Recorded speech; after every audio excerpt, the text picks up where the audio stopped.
In this tutorial, I'll show you how to embed responsive Vimeo videos on your Weebly website. Let's get started. Open your browser and go to weebly.com. Then sign in to your Weebly account.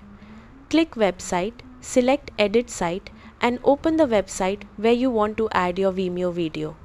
Once you're in the editor, click Apps from the top menu to open the Weebly App Center. In the search bar, search for Responsive Vimeo. If prompted, note that this app may require a paid Weebly plan.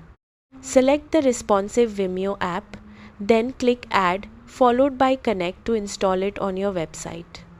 Return to the editor and make sure you're on the Build tab. Scroll down to the Installed App section in the left panel, then drag the Responsive Vimeo app onto the page where you want the video to appear.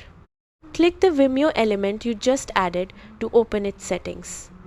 Enter or select your Vimeo video, then customize options such as the video size, responsive layout, and other display settings to match your website's design.